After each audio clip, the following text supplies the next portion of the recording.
ఈరోజు నేను మీకు దోసకాయ పచ్చడి, రాయలసీమ సైడు నంద్యాల కర్నూలు ఆ సైడ్ అయితే వీటిని బుడమకాయలు అంటారు. వీటితో పచ్చడి పెట్టడం, నిలువ పచ్చడి చూపిస్తాను. కావలసిన పదార్థాలు: నూనె, ఉప్పు, దోసకాయలు, మెంతులు, కారం. మెంతులు వచ్చేసి ఒక 15 to 20 grams దాకా ఉంటాయి. వీటిని వేయించుకొని చల్లారిన తర్వాత పొడి చేసుకోవాలి. ఇవి చిన్న చిన్న ముక్కలుగా తరిగేసి పెట్టుకోవాలి. తర్వాత నూనెను బాగా కాచి చల్లారిన తర్వాత ఈ పచ్చట్లో కలిపేసాను. నేను ముక్కలు తరుక్కున్న తర్వాత మీకు చూపిస్తాను.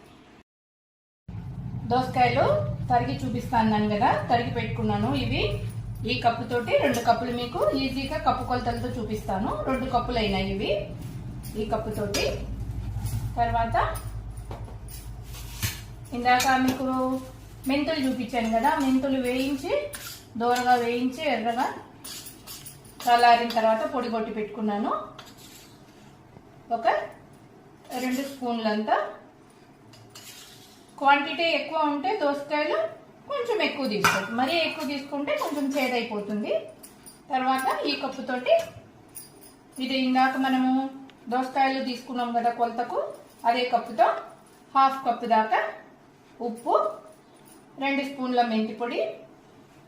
దీనికి ఇక్కడ దాకా పూర్తి నిండా కాకుండా ఈ లోపలి వరకు, ఈ కప్పు లోపలి వరకు కారం తీసుకున్నాను, ఎండు కారము. ఇవన్నీ కలిపేద్దాం. ముందుగా ఇవన్నీ కలిపేసి ఉప్పు, మెంతి పొడి. నేనైతే ఆవపిండి వేయట్లేదండి, మెంతి పొడి ఒకటే వేస్తాను. కొంతమంది ఇష్టం ఉన్నవాడు ఆవపిండి కూడా వేసుకోవచ్చు, కానీ ఆవపిండి కంటే ఇలా ఒకసారి ట్రై చేయండి, బాగుంటుంది. ఇప్పుడు ఈ ముక్కలన్నీ వేసి ముక్కల కింద ఈ ఉప్పు, కారం ఇవంతా పట్టేలాగా కలిపేసుకుందాం. కలిపేసుకున్న తర్వాత ఈ నూనె ఉంది కదా, నూనెను మీరు తినేదాన్ని బట్టి, కొంతమంది ఎక్కువ తింటారు, కొంతమంది కొంచెం నూనె తక్కువ తింటారు. దీనికి తగ్గట్టు నూనె తీసుకొని, నేనైతే పాల ఇంగువ, ముద్ద ఇంగువ అంటారు కదా, దాన్ని వేయించి పొంగించి పొడి చేసి పెట్టుకున్నాను.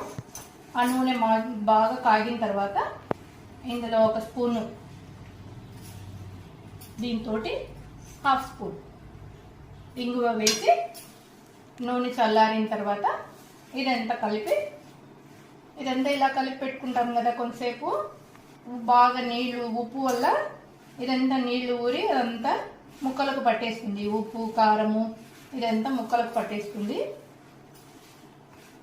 నూనె బాగా కాచిన తర్వాత చల్లారించి ఇందులో కలిపేసుకుంటే సరిపోతుంది. ఇందాక నూనె కాచి పాల ఇంగువ, అదే ముద్ద ఇంగువ అంటారు కదా, దాన్ని వేయించి పొడి చేసుకొని పెట్టుకున్నది పాల ఇంగువ వేసాను, తిరుగుబాత వేసాను. ఇది చల్లగా అయిపోయింది నూనె. ఇందులో పోసాను. నేను ఇందులో వీటిలో గింజలు వస్తాయి కదా, గింజలను వేయలేదు, పంట కింద పడతాయని. ఇష్టం ఉన్నవాడు గింజలు వేసుకోవచ్చు. గింజలు, విత్తనాలను నేను పక్కన పెట్టేశాను, వాడలేదు, మాకు ఇష్టం ఉండదు. ఇష్టం ఉన్నవాడు వాటితో పాటు తరిగేసుకోవచ్చు. నేనైతే పక్కకు పెట్టేశాను. ఇలా మొత్తం అంతా కలిపేసి కొంతసేపు అట్లే పెట్టేస్తే ఈ ఆయిల్ అంతా, ఈ పచ్చడి, ఉప్పు, కారం ఇదంతా వేసినాం కదా, మెంతి పొడి, ఉప్పు, కారం అంతా అవంతా పీల్ చేసుకుంటాయి కొంచెము. ఇప్పుడు చూడ్డానికి ఎక్కువ అనిపిస్తుంది, కానీ పచ్చళ్ళల్లో కొంచెం నూనె ఉంటేనే బాగుంటుంది. ఇష్టం లేని వాడు కొంచెం తగ్గించుకోవచ్చు. నేనైతే ఒక 1/2 లీటరు అట్లా ఈ ముక్కలకు సరిపడా, ఈ 3 కాయలు ఉన్నాయి కదా, 3 కాయలకు సరిపడా వేసుకున్నాను. రెడీ అయిపోయింది. నా స్టైల్లో నేను చేసి చూపించాను కదా. మీకు నచ్చినట్లయితే లైక్ చేయండి, షేర్ చేయండి, సబ్స్క్రైబ్ చేయండి.